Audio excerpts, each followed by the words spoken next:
জোর করে নিয়ে যাচ্ছে দীঘাতে। হ্যালো, আসলে আজকে হঠাৎ করে প্ল্যান করে বেরিয়ে যাওয়ার প্ল্যান ছিল কিছুদিন পরে, কিন্তু দিদি বলল না চল দীঘা যাব। তো মানে একদম সাডেনলি প্ল্যান করে বেরিয়ে যাওয়া, সেটাই বলছিল, আমাকে জোর করে নিয়ে যাচ্ছে। আর কিছুই না, গলুর মনটা খুব খারাপ হয়ে গেছিলো।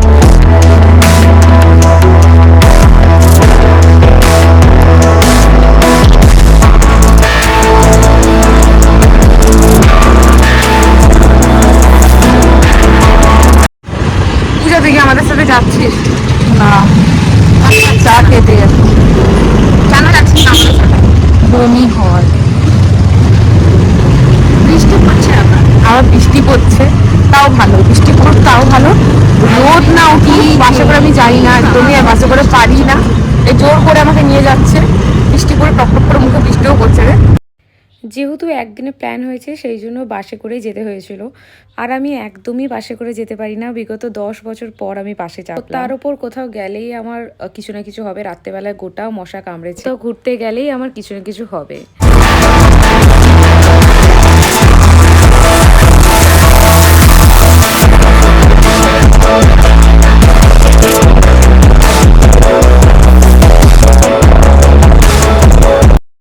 তারপরে চলে এসেছিলাম হোটেলটায় সব কিছুই মোটামুটি ভালো ছিল।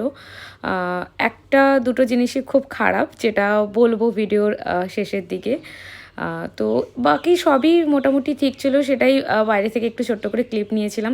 খুব সুন্দর ছিল, বাইরেটা খুব সুন্দর সাজানো গোছানো ছিল। আর সব থেকে বেশি ছিল গাছ, মানে এত রকম প্ল্যান্টেড ছিল এখানে, মানে দেখলে মন ভরে যাবে। সবগুলো আমি ক্যাপচার করতে পারিনি, কিন্তু মোটামুটি খুব সুন্দর ছিল।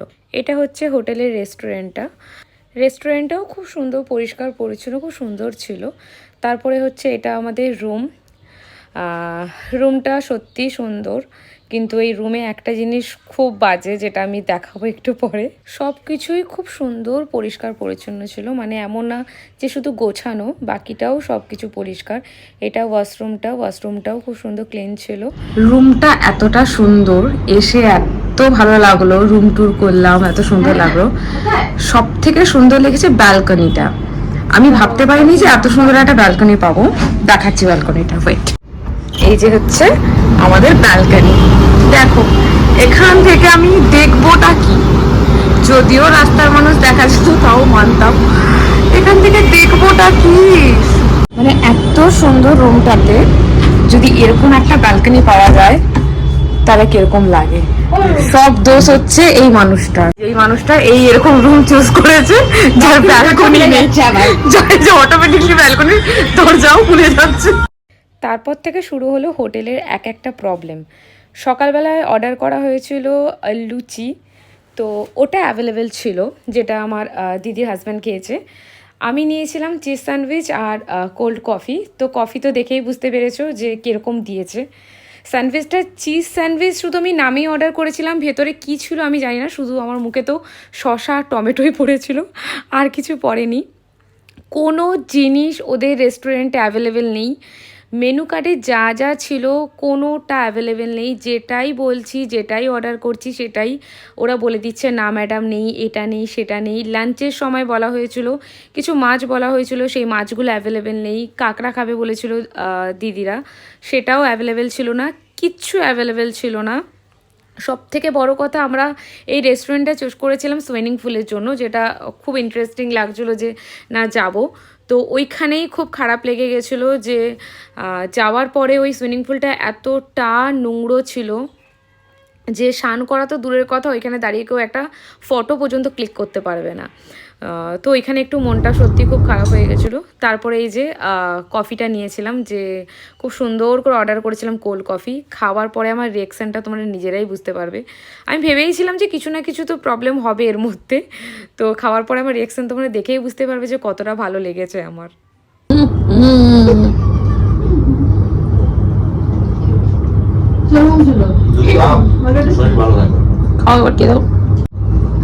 পুরো আদা রসুন, যেখানে আদা রসুন মিক্স করে না, ওটা তো গ্রাইন্ড করেছে, খেলেই বোঝা যাবে। পুরো পেঁয়াজ ভাজতে যাবো না ভিতরে, তো বিচ্ছিরি। তুমি খেয়ে একবার খাও, তো লোকটাকে ডেকে খাওয়াও দরকার থাকলে।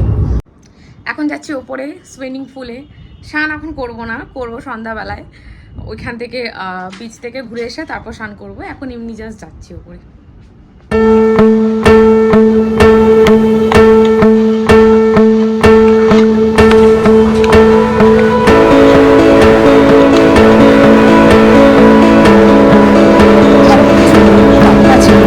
তো। হ্যাঁ, ডাবের জল সামনে আছে, নাও কিন্তু একটা ডাবের জল, শরীরে আর কিছু নেই আমার।